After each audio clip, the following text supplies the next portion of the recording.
বেগুনের সাথে ইলিশের মিলবন্ধনে ইলিশের স্বাদ যেন আরও বেড়ে যায়।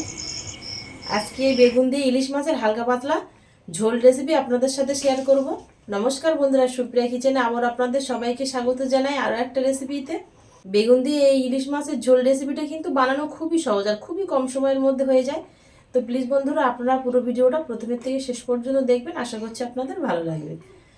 বেগুন দিয়ে ইলিশ মাছের ঝোলের জন্য প্রথমে আগে ইলিশ মাছগুলো কেটে নেব, তারপরে বেগুনগুলো পরে কাটবো। মাছগুলো খুব একটা বড় না, একটু ছোট সাইজের নিয়েছি, কেটে আনবো। মাছগুলো কেটে নিয়েছি, মাছগুলো লেজার মাথাটা নেইনি, খালি এরকম দাগাগুলো নিয়েছি। 3টে করে দাগা হয়েছে, খুব বড় মাছ না তো, ছোট মাছ। তবু ছোট মাছের মধ্যেও দেখুন ডিম হয়েছে, অল্প পরিমাণে, মানে সামান্য পরিমাণে ডিম হয়েছে। মাছের মধ্যে লবণ হলুদ মাখিয়ে নেবো। দিয়ে দেবো লবণ, হলুদ গুঁড়ো,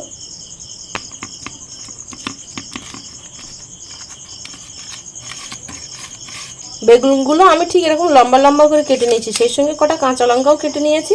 বেগুনের মধ্যে হালকা করে লবণ আর হলুদ দিয়ে মাখিয়ে নেব।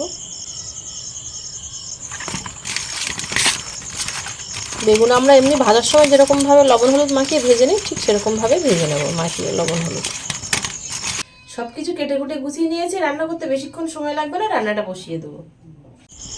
গরম কড়ায় সর্ষের তেল দিয়ে দেবো। তেলটা গরম হয়ে গেছে, এবার মাছটা দিয়ে হালকা ফ্রাই করে নেব।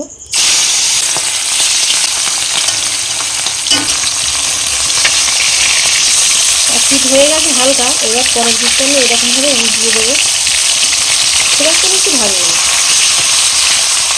মাছগুলো এরকম হালকা এপিট ওপিট করে ভেজে নিয়েছি, এবার তুলে নেব।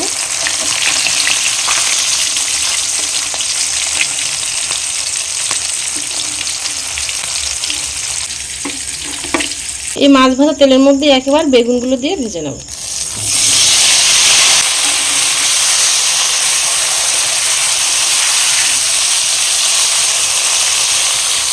বেগুনগুলো হালকা এরকম লাল করে ফ্রাই করে নিয়ে তুলে নেব।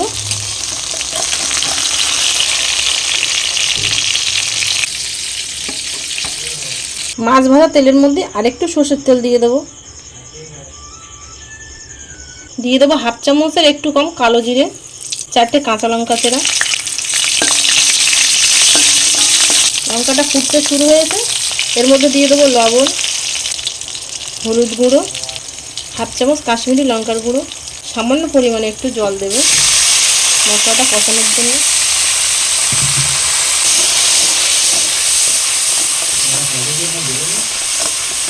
মশলাটা 1 থেকে 1.5 মিনিট কষিয়ে নিয়েছি।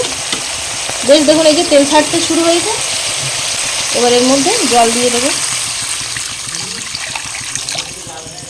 ঝোলটা টকবক করে ফুটে উঠেছে, এবার এর মধ্যে ভেজে রাখা বেগুন আর মাছটা দিয়ে দেবো।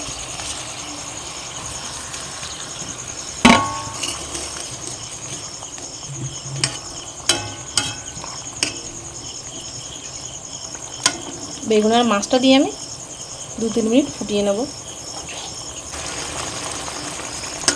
ঝোলটা ফুটতে ফুটতে বেশ অনেকটাই কমে গেছে, গায়ে গায়ে প্রায় হয়ে গেছে। এবার এর মধ্যে 4টে কাঁচা লঙ্কা চেরা দিয়ে দেবো। 1 চামচে 3 ভাগের 1 ভাগ দিয়ে দেবো গোলমরিচ গুঁড়ো।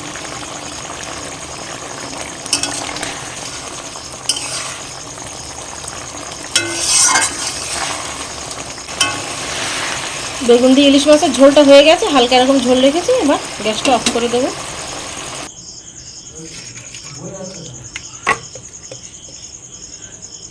আপনারা তো অনেক রকমভাবে এই রেসিপিটা বানিয়ে খেয়েছেন, কিন্তু একবার আমার মতো এইভাবে বানিয়ে খেয়ে দেখবেন, আশা করছি আপনাদের ভালো লাগবে।